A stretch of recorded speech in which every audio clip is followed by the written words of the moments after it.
Bonjour et bonne année à tous. Je suis professeur Ozan Örmeci de l'Université de Kent d'Istanbul. Nous continuons à accueillir des experts pour la série d'entretiens que je fais pour UPA, l'Académie politique internationale. Et aujourd'hui, nous avons un invité distingué en France, docteur en sciences politiques, professeur Didier Billon, est l'un des plus importants experts de la France concernant la politique intérieure et extérieure de la Turquie et aussi le Moyen-Orient.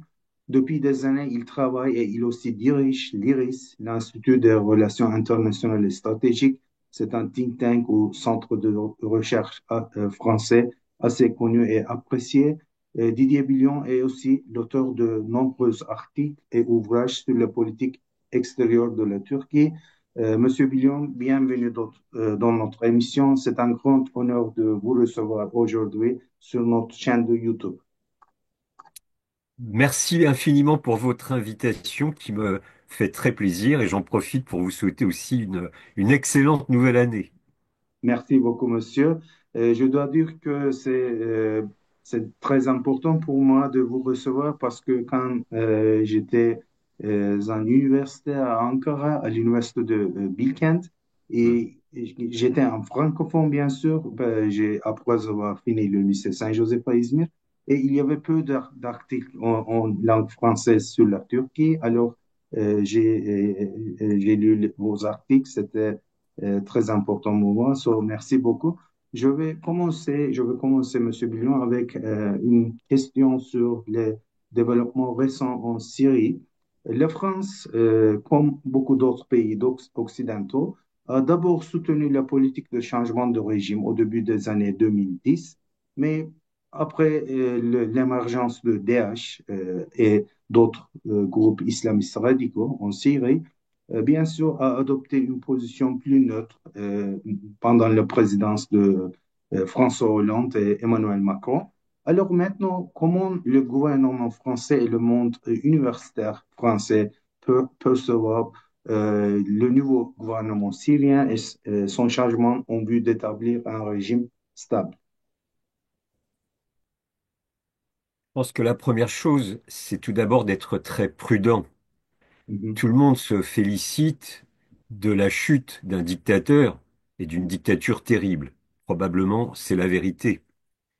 La nouvelle équipe au pouvoir a un passé politique. Chacun peut évoluer, chacun peut modifier ses positions politiques au fur et à mesure que les années passent. Et il semble bien d'ailleurs que ce groupe Hayat Tahrir al-Sham soit en train d'évoluer considérablement dans dans les expressions, dans les déclarations en tout cas, et il est vrai, et c'est ce qui m'importe le plus, dans les premières mesures qui sont prises par les nouvelles autorités politiques du pays. Donc il me semble que la bonne attitude de la part de la France, de la part de l'Union européenne et d'une façon plus générale de la part de ce qu'on appelle la fameuse communauté internationale, c'est de ne pas fermer les portes, au contraire, de les ouvrir, d'entamer un processus de dialogue avec les nouvelles autorités politiques. Ainsi, par exemple, le ministère des Affaires étrangères français a envoyé une délégation de 3 diplomates de haut niveau il y a une dizaine de jours pour prendre contact avec les nouvelles autorités politiques et puis aussi pour réouvrir l'ambassade de France qui, comme la plupart des ambassades occidentales, était fermée à Damas. Je pense que c'est la bonne méthode. Donc Mhm. il faut à la fois ne pas se bercer d'illusions. Ces forces politiques ne sont pas homogènes, celles qui sont désormais au pouvoir. Je pense que les véritables défis qui se posent à la Syrie sont gigantesques. Mhm.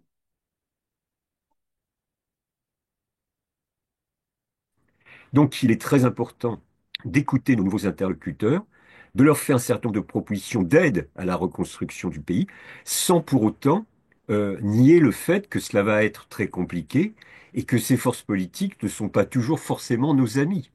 Mais la politique internationale, comme vous le savez, c'est pas une question d'amitié. C'est une question de réalisme, c'est une question d'intérêt, et en ce sens, il faut donc ouvrir un véritable dialogue, de véritables échanges et formuler de véritables propositions aux nouvelles autorités politiques syriennes.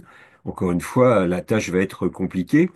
Un dernier mot, je suis évidemment avec la plus grande attention la position, les positions politiques de la Turquie.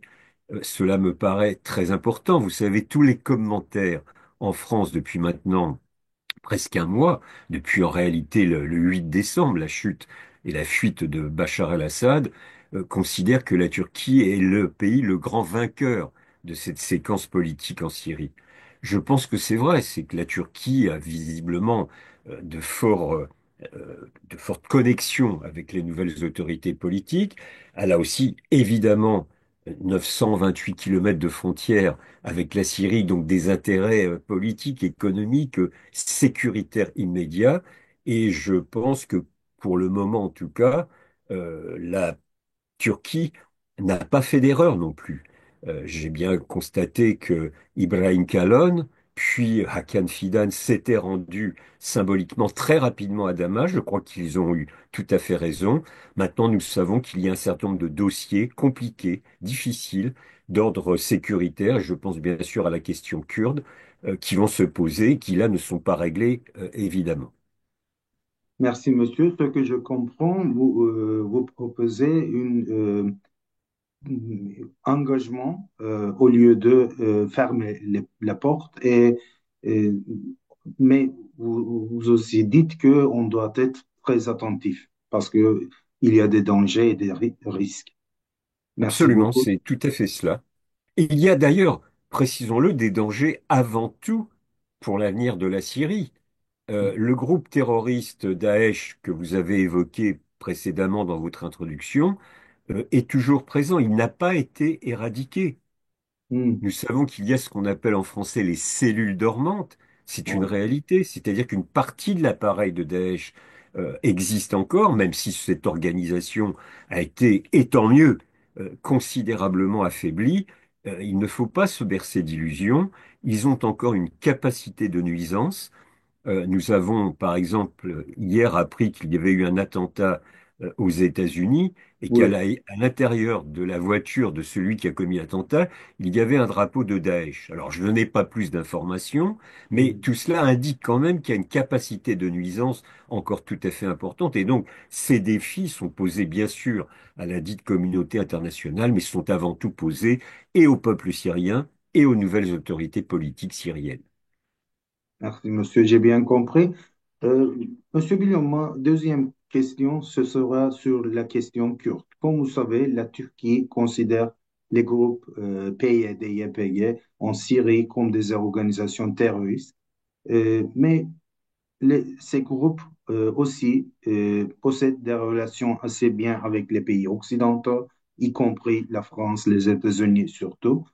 Alors, comment on peut arranger la politique des pays occidentaux, euh, la Turquie aussi, pour servir de médiateur entre les groupes kurdes et la Turquie. Vous me posez là une question d'une très très grande complexité. Tout d'abord, j'ai toujours une difficulté méthodologique quand on parle d'une organisation comme d'une organisation terroriste. Parce que le problème, et nous le savons fort bien, c'est qu'il n'y a pas une définition internationale qui fasse accord sur ce qu'est le terrorisme.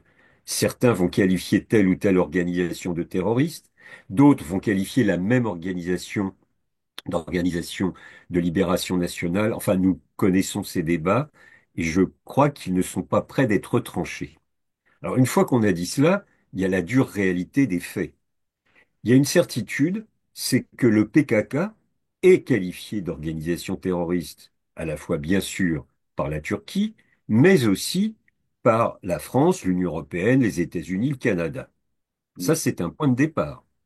Et puis, vous avez les organisations que vous avez évoquées, qui sont plus proprement syriennes, le PYD, la YPG, qui ne sont pas qualifiées de terroristes par la France et l'Union européenne. Alors là, il y a un jeu de dupes. Mm. Pour ma part, je sais parfaitement, et je crois que nous savons tous les deux parfaitement, que les liens entre le PKK, d'une part, et le PYD, YPG de l'autre sont étroits, très étroits. Nous avons tous vu des vidéos de rassemblements, de réunions organisées par le PYD avec en arrière-plan à la tribune le portrait de Djalan. Voilà un élément. Il y en a beaucoup d'autres qui montrent qu'il y a eu une osmose extrêmement profonde entre le PKK et les YPG, PYD. Ça, c'est un deuxième constat. Pour autant, me semble-t-il, il serait vain, inutile, contre-productif de continuer à répéter sans cesse c'est un groupe terroriste, c'est un groupe terroriste, c'est un groupe terroriste dont on ne discute pas avec eux. Si, forcément. Et je pense qu'il y a un certain nombre d'indicateurs politiques ces dernières semaines, soit en Turquie, soit en Syrie, qui sont très importantes. Tout d'abord, en Turquie, nous le savons, depuis l'automne dernier, 2024, il y a eu des déclarations étonnantes de la part de notamment Devlet Bahçeli, dirigeant du MHP, sur la nécessité que M. Öcalan puisse venir faire une déclaration devant le groupe parlementaire du DEM, le parti kurdiste. C'est très étonnant quand on connaît la, la trajectoire politique de M. Bahçeli, qui jamais, jamais au cours de sa très longue carrière politique n'a marqué la moindre empathie à l'égard de la question kurde et encore moins, bien sûr, à l'égard du PKK. Donc cette déclaration est évidemment très intéressante. Et puis, il y a quelques jours, il y a donc une délégation de responsables du DEM qui s'est rendue auprès de Öcalan pour discuter avec lui. Et celui-ci, ce dernier, Öcalan, a Mhm. déclaré qu'il était prêt, si c'était sérieux, à faire un pas pour une réconciliation. Je ne sais pas du tout comment ces choses vont évoluer. Je souhaite qu'elles évoluent positivement, bien sûr. Je me souviens qu'entre 2012 et 2015, il y avait eu ce qu'on avait appelé à l'époque le processus de résolution, c'est-à-dire des discussions de très haut niveau entre le PKK et l'appareil d'État turc, c'est-à-dire le MIT, et à l'époque dirigé par Monsieur Fidan. Oui. Et je pense que c'était une bonne nouvelle. Ça n'a pas été jusqu'au terme de ce processus pour une série de raisons sur lesquelles nous n'avons pas le temps de revenir. Mais il est le moment aujourd'hui, je crois, Mhm. de relancer un processus de négociation, de pourparlers avec le PKK. Si, et ce qui nécessite un véritable courage politique de la part des autorités turques, c'est beaucoup plus facile à dire qu'à faire en réalité, parce que le PKK n'est pas un interlocuteur très facile, c'est le moins qu'on puisse dire. Mais je pense que l'important, c'est de lancer une dynamique. Mais cette Mhm. dynamique, elle est d'autant plus importante, je crois, en fonction de ce qui se passe en Syrie. C'est-à-dire que les deux dossiers, en réalité, ils sont pas séparés par une sorte de cloison étanche. Les deux Mhm. questions se jouent et jouent et en interaction l'une avec l'autre. Donc c'est le moment où, me semble-t-il, il y aurait tout intérêt à ce qu'un dialogue puisse se reconstruire en Turquie même, et que dans le même mouvement, eh bien, en Syrie même, des négociations, des pourparlers aient lieu, bien sûr, entre Turquie, nouvelles autorités politiques syriennes et ce qu'on appelle les forces démocratiques syriennes, c'est-à-dire en réalité le PYD, c'est-à-dire en réalité le PKK. Je ne suis pas naïf, je sais bien tout cela. Mais vous savez, il y a un vieux principe, c'est qu'on ne discute qu'avec ses adversaires ou ses ennemis. On ne négocie qu'avec ses ennemis, parce qu'avec ses amis, ce n'est pas tout à fait nécessaire. Donc aujourd'hui, je crois que c'est une des tâches principales à l'ordre du jour. Et ce qui est très intéressant, c'est que nous avons un moment précis, une séquence politique précise, en cette fin d'année 2024, début d'année 2025, qui permet de concevoir quelques espoirs optimistes. Je reste très, très prudent, mais nous avons là une conjoncture, il faut la saisir, à la fois en Turquie et en Syrie, les deux étant liés, bien évidemment.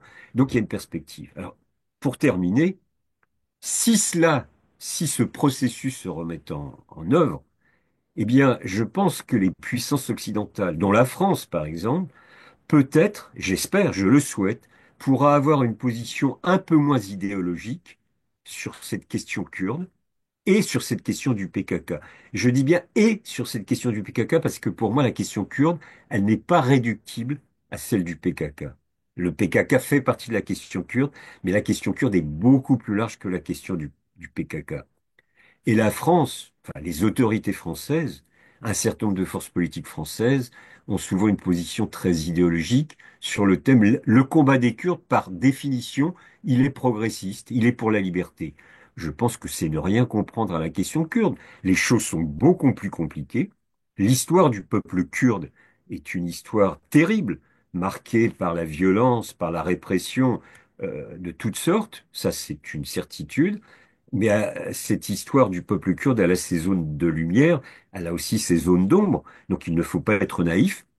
Mais si les autorités françaises comprennent enfin la, la complexité de cette question kurde et prennent à leur juste mesure les avancées potentielles que j'ai évoquées précédemment, alors j'espère que peut-être, si on lui demande, la France pourra jouer un rôle positif, mais ce n'est pas la France qui, de toute façon, va résoudre quoi que ce soit concernant la question kurde.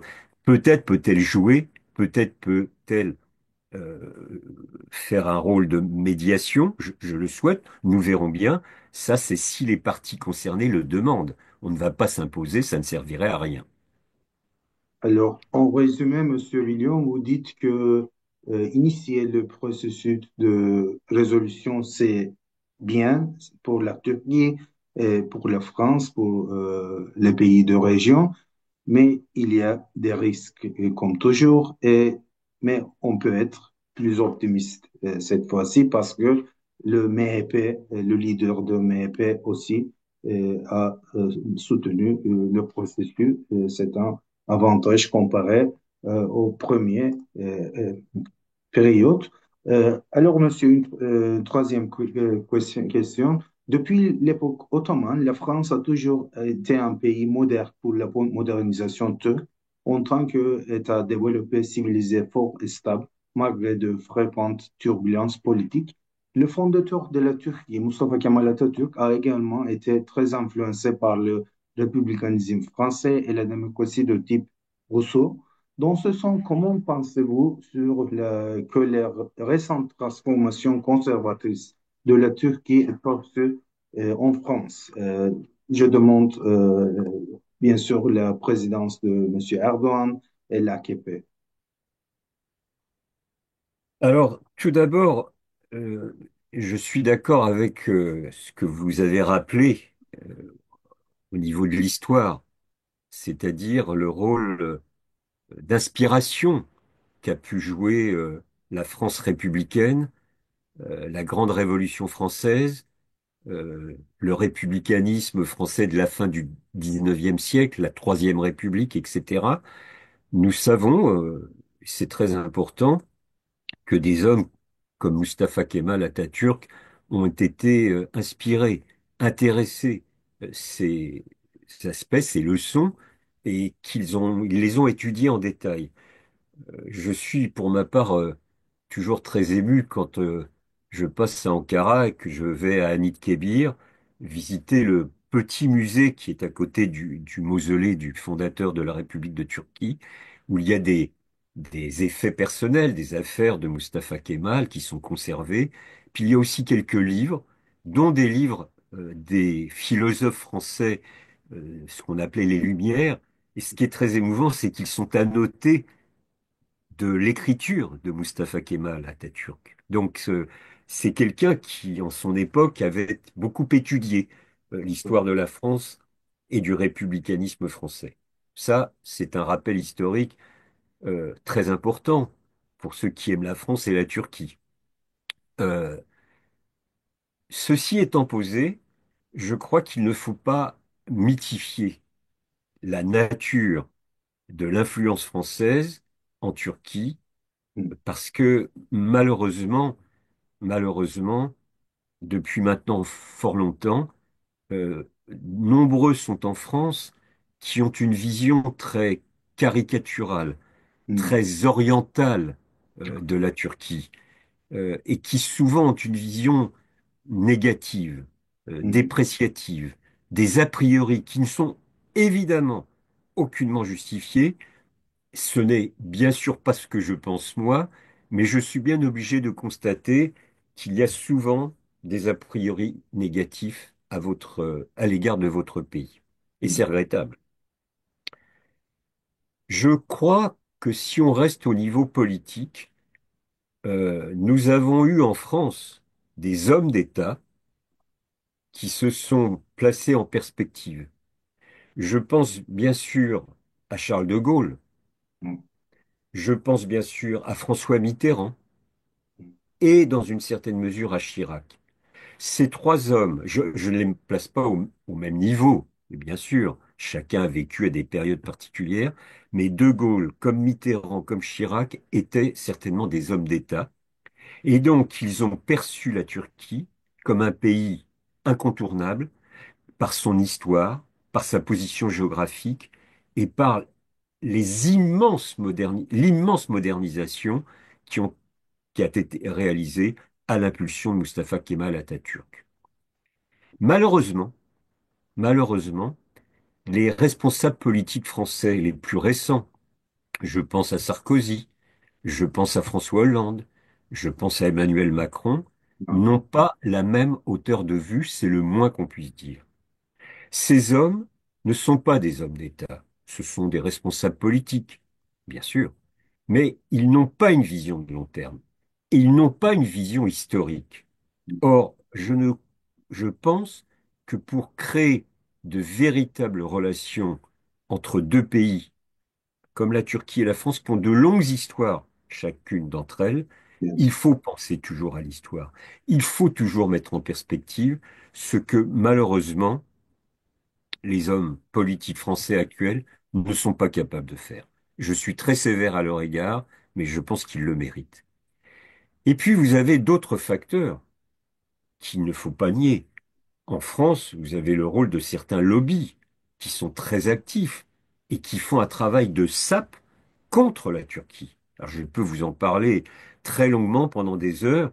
J'en ai moi-même été quelquefois victime, peu importe, ce n'est pas important, mais qui systématiquement euh, essaye de, de bloquer toutes les avancées des relations entre nos deux pays. Et puis, et puis, et ça c'est un phénomène plus récent, et on ne peut pas le nier, on ne peut pas le cacher, c'est que, et cela m'inquiète beaucoup pour mon propre pays, il y a actuellement en France une forme d'islamophobie qui s'est développée au cours des dernières années. Il y a un vent mauvais qui souffle sur la France de ce point de vue. Et évidemment, la Turquie fait partie des pays qui sont victimes de cette islamophobie d'ambiance, si je puis dire, qui existe dans les débats, dans les médias français, ou une partie de ceux-ci en tout cas. Donc on est dans une situation très compliquée. Et aujourd'hui, la perception française, alors quand je dis française, de l'opinion publique française, mais il faut prendre cette opinion publique avec beaucoup de précautions méthodologiques, bien évidemment, c'est pas une image positive. La Turquie ne jouit pas de cette image positive. Et comme vous le rappelez dans votre question, il y a des inquiétudes, souvent d'ailleurs caricaturales, sur le conservatisme qui se développe en Turquie, notamment depuis la prise du pouvoir par l'AKP. Ça, c'est une certitude, c'est un fait réel. Mais je vous prie de croire que ce phénomène, il est réel, on ne peut pas le nier, mais il est surtout très, très prégnant, très fort, très présent dans les médias mainstream, qu'on appelle mainstream. Je peux vous affirmer, excusez-moi, je suis un peu malade, Ah je bon, peux vous affirmer que je fais beaucoup de débats à travers toute la France, entre autres sur la Turquie. Il y a un mois environ, je suis allé dans une ville de Bretagne qui s'appelle Vannes. Alors, c'est pas du tout, ça n'a pas de rapport avec la ville de Vannes à l'est de la Turquie. oui, Là, c'est en Bretagne, au bord de l'Atlantique. Et il y avait 380 personnes. C'était énorme. Des hommes et des femmes qui venaient s'informer.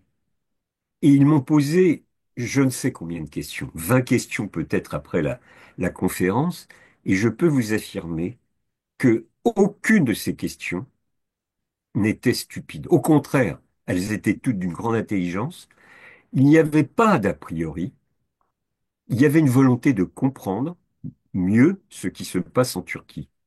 Et ça m'a fait beaucoup plaisir, parce que entre ce qu'on entend dans les médias, qui est souvent très très négatif à l'encontre de la Turquie, et puis dans ce type de réunion, il y avait quand même presque 400 personnes. C'était pas une petite réunion.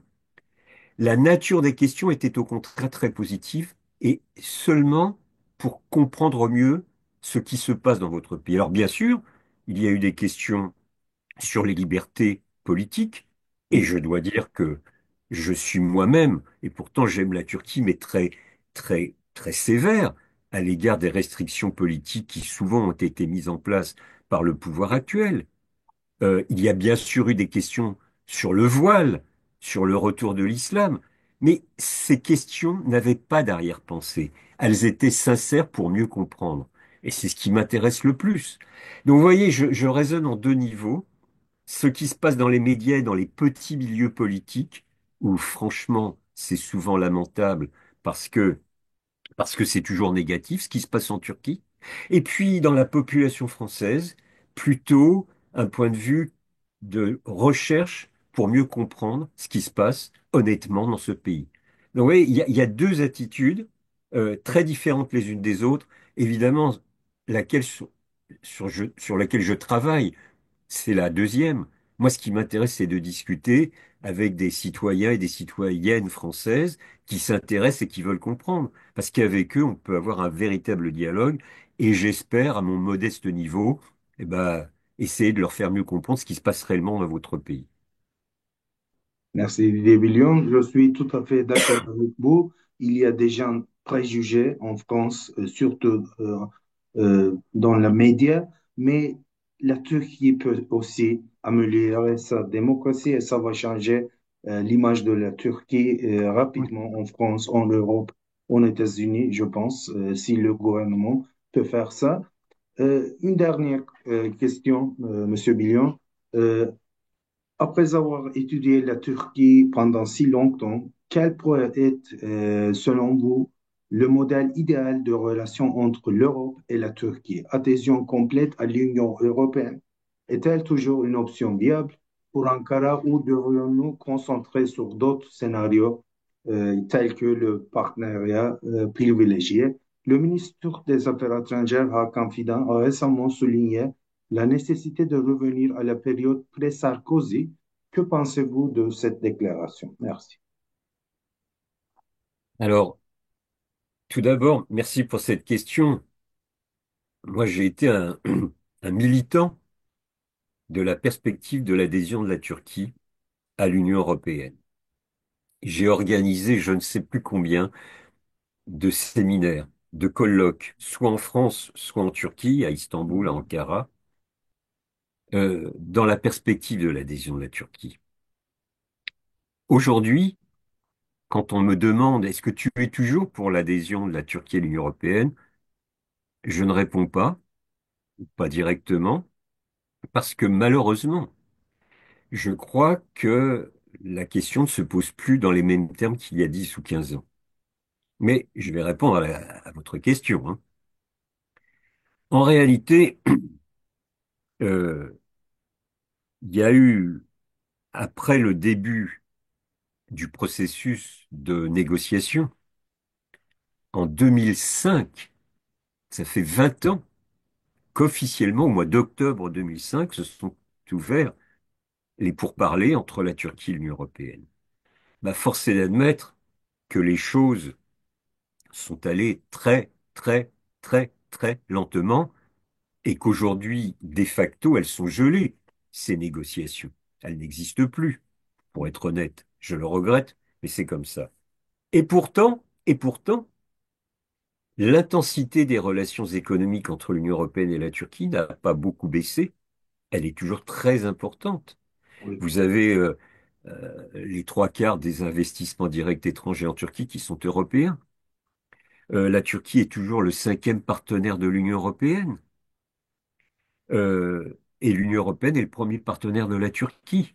oui, Donc tout ça, c'est une contradiction majeure. C'est-à-dire qu'il y a des échanges de grande intensité au niveau économique et qu'au niveau politique, par contre, c'est totalement gelé et bloqué. Et je trouve, pour être bien honnête, que les Européens ont une lourde responsabilité oui, dans cette situation.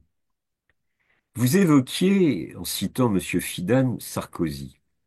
Nous savons que Sarkozy, pour des raisons que je n'ai jamais compris au demeurant, était contre la perspective de l'entrée de la Turquie dans l'Union européenne et qu'il a méprisé la Turquie. Parce que, ma foi, être pour ou contre la perspective de l'adhésion, c'est un débat, il est respectable.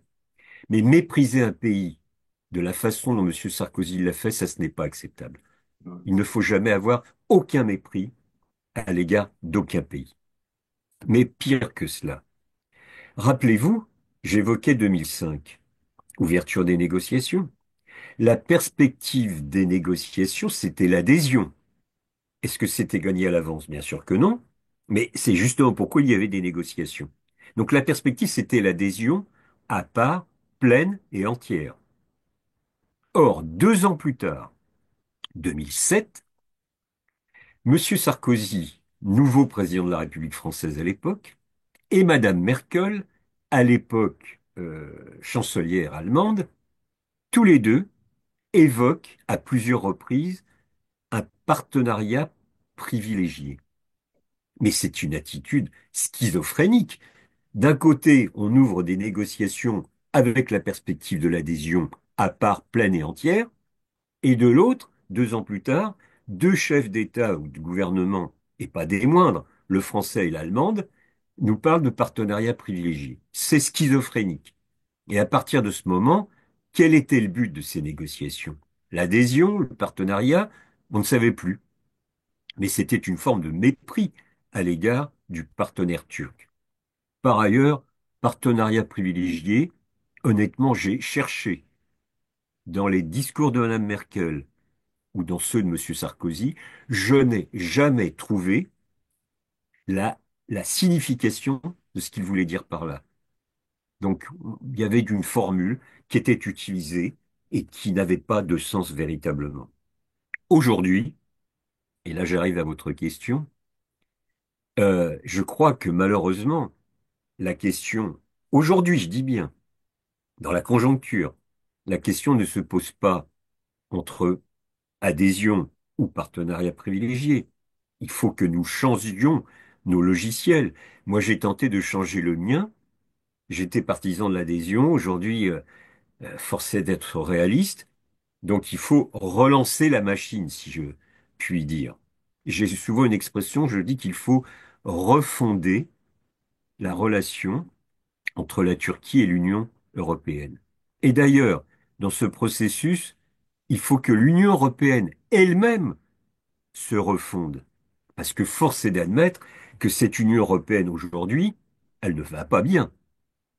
C'est une des régions dans le monde où le taux de croissance économique est le plus faible, où il n'y a plus de projet commun, où il y a une tentation du repli sur ces petites frontières européennes. Donc le projet européen, il est en crise, clairement. Donc il faut le refonder. Et c'est dans ce mouvement de refondation que je souhaite que nous soyons capables de refonder la relation entre la Turquie et l'Union européenne. Donc il faut remettre le projet sur ses pieds. Je pense que le projet, il marche sur sa tête. C'est jamais très simple de marcher sur la tête. Donc il faut reprendre nos bases communes. Et quand je dis refonder la relation turco-européenne, je dis simplement, enfin c'est plus facile à dire qu'à faire, qu'il faut que nous prenions 5, 6, 10 projets comme d'intérêt commun. mhm, Ça peut être en termes économiques, ça peut être en termes culturels, ça peut être en termes stratégiques, ça, bon, sécuritaires, etc. Et que nous sachions traiter en fonction de nos intérêts respectifs, les intérêts turcs et les intérêts européens, chacun de ces dossiers. Pourquoi je dis ça? Ça paraît tout bête, mais c'est d'une importance capitale parce que cela permettrait de réapprendre à nous connaître sans a priori, sans vision idéologique, mais concrètement, que se passe-t-il en Turquie? Je vais vous citer, si vous me permettez, une anecdote. Mhm. Au mois d'avril dernier, j'ai accompagné une mission d'études d'une cinquantaine de patrons français Mhm. dans le domaine agricole et agroalimentaire. Donc Mhm. nous avons été à Istanbul, Ankara et surtout dans le sud-est, vers Adana, etc. On a rencontré beaucoup d'agriculteurs turcs, de responsables du secteur agroalimentaire. C'était passionnant. Et ce qui m'a fait le plus... Alors moi, ils m'avaient demandé de les accompagner. Je leur ai fait quelques conférences sur la vie politique en Turquie, sur le résultat des élections municipales. C'était 2 semaines après les élections du 31 Mhm. mars, sur la laïcité turque, bon, enfin, etc., etc. Et ce qui m'a fait le plus plaisir, c'est que ça a duré une semaine, hein, cette mission. Les premiers jours, je voyais bien que parmi ces 50 chefs d'entreprise, il y avait une forme de méfiance, et chez certains, un peu d'hostilité sur le thème, mais la Turquie, c'est trop loin de nos préoccupations, ça fonctionnera pas avec eux. Eh ben, je peux vous affirmer que une semaine plus tard, nous avons fait une réunion de bilan et l'immense majorité d'entre eux m'a dit, ah ben, on a découvert un pays avec lequel il y a 1000 choses à faire. Avec lequel, alors eux, évidemment, ce sont des chefs d'entreprise, ils disent, on va faire du business. Nous avons rencontré des interlocuteurs qui raisonnent comme nous Français. Écoutez, pour moi, il n'y avait pas de plus beau compliment et de meilleure situation. Des chefs d'entreprise, certains de grosses entreprises françaises qui étaient là, ont vu concrètement, eh bien, qu'en Turquie, il y avait une sorte de dynamisme de la société, de vitalité de la société qu'il fallait prendre en compte pour travailler avec. Voilà ce que j'appelle la refondation. Là, j'ai pris l'exemple parce qu'il est une anecdote que j'ai vécue il y a quelques mois en Turquie, mais J'ai on bien pourrait compris. multiplier à tous les niveaux ce que j'ai vécu moi au mois d'avril dernier et qui me rend optimiste. Donc la situation aujourd'hui, elle n'est pas simple. La relation bilatérale entre nos deux pays est considérablement dégradée. Moi, ça fait des décennies que je travaille sur la Turquie et vraiment, je n'ai pas connu souvent de période qui est aussi difficile. Et cette situation, Monsieur Fidan a plutôt raison, elle existe depuis Sarkozy. Donc quand il explique qu'il faudrait en revenir à une situation telle qu'elle existait avant Sarkozy, je crois qu'il n'y a pas de machine pour remonter l'histoire en arrière. Mais je comprends ce qu'il veut dire. Il faut reconstruire une relation de confiance entre nos deux pays. Merci, Est-ce monsieur. qu'avec Erdogan et Macron, c'est possible? Je ne suis pas sûr, parce qu'il y a aussi, et je termine là-dessus, un problème personnel. C'est terrible. Nous avons